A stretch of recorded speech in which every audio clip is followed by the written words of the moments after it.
आ सके, कर ले कमाई ऐसी जो साथ जा सके, कर ले कमाई ऐसी जो साथ जा सके। क्योंकि दुनिया के चकाचौंध में और जीवन बिता दिया, कि दुनिया के चकाचौंध में और जीवन बिता दिया, अनमोल रतन हीरा, अनमोल रतन हीरा, अरे उसको भुला दिया।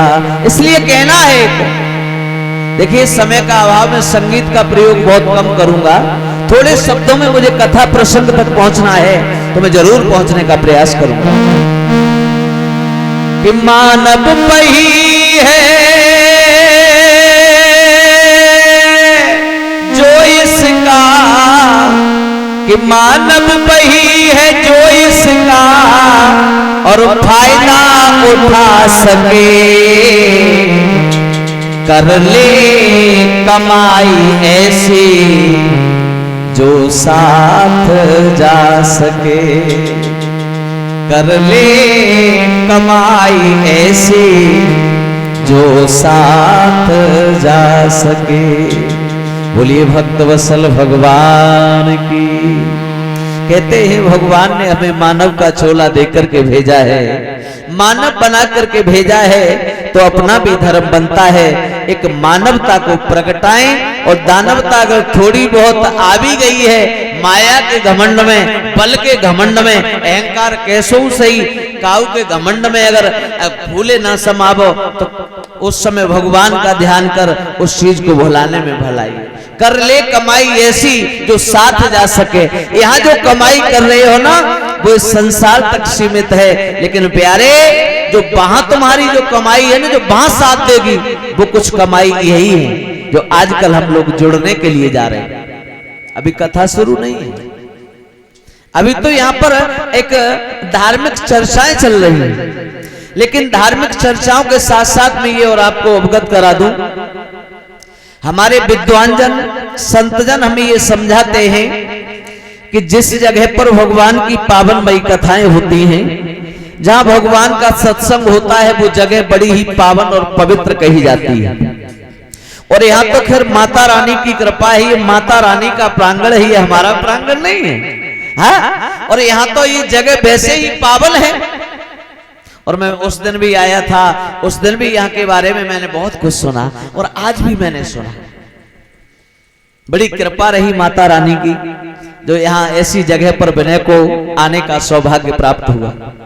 लेकिन कहते हैं कि जिस जगह पर भगवान की कथा होती है वो जगह तो पावन और पवित्र बन ही जाती है, लेकिन विद्वान जन कहते हैं कि जहां तक भगवान की पावनमयी कथा की आवाज जाती है ना, वहां तक के ये पेड़ पौधे भी, जीव जंतु भी, ये सभी धन्य हो जाते हैं।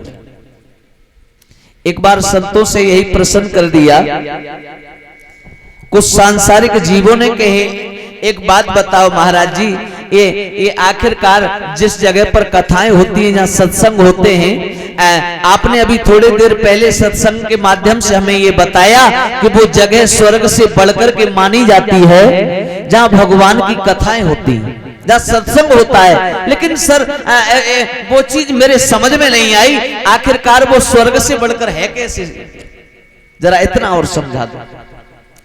तब भोले संतों ने कहा कि भैया आओ एक बात बताऊं मैं, देखो क्षीर सागर में रहते हैं भगवान, और जहां पर भगवान की कथा होती है या सत्संग होता है, कीर्तन होता है, वहां होते हैं भक्त लोग मौजूद भगवान के। और जब भक्त भगवान को याद करते हैं तो भगवान स्वयं अपने भक्तों की पुकार सुनने के बाद में वो किसी ना किसी रूप में जरूर हाजिर होते हैं। एक बात और बताऊं भैया, देवता कोई आए या ना आए, लेकिन एक देवता अपना ऐसा है वो जरूर आता है, किसी भी रूप में आए, ये कोई जरूरी नहीं कि मानव ही बन के आ जाए। कहा वो कोई गैर नहीं है, वो है अंजनी लाल हनुमान। कहते हैं चारों युग परिताप तुम्हारा है, प्रसिद्ध जगत उजियारा। यानी किसी देवता का परिताप सतयुग में रहा, किसी का द्वापर में रहा, किसी का त्रेता में रहा, लेकिन अंजनी लाल हनुमान एक ऐसे देवता हैं जिनका परिताप तीनों युगों में बराबर पहले भी था और आज भी निरंतर उनका परिताप चला।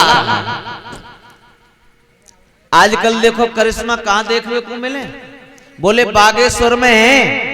आप लोग चैनलों पर या वैसे भी सुनते रहते हो। और 6 तारीख को यहाँ पर कार्यक्रम शुरू हो रहा है आपके अलीगढ़ में ही, खेरेश्वर मंदिर के पास में, वहां भी धीरेन्द्र जी आ रहे हैं। उस दिन मेरी कथा चल रही थी तो वहां पर हमारे एक आचार्य तिवारी जी हैं, भरत तिवारी जी, वो वहां पर गए थे, उनके बारे में थोड़ा प्रचार प्रसार कर रहे थे, तब बताया। तो एक दिन वहां पर धीरेन्द्र कृष्ण महाराज जी भी आएंगे जो बागेश्वर वाले हैं। उसके बीच में जो कथावाचक हैं इंद्रेश महाराज जी, जो ठाकुर जी के बेटा हैं, वृंदावन से जो ठाकुर जी महाराज हैं उन्हीं के बेटा वो कथा कहने के लिए आ रहे हैं वहां 7 दिन के लिए।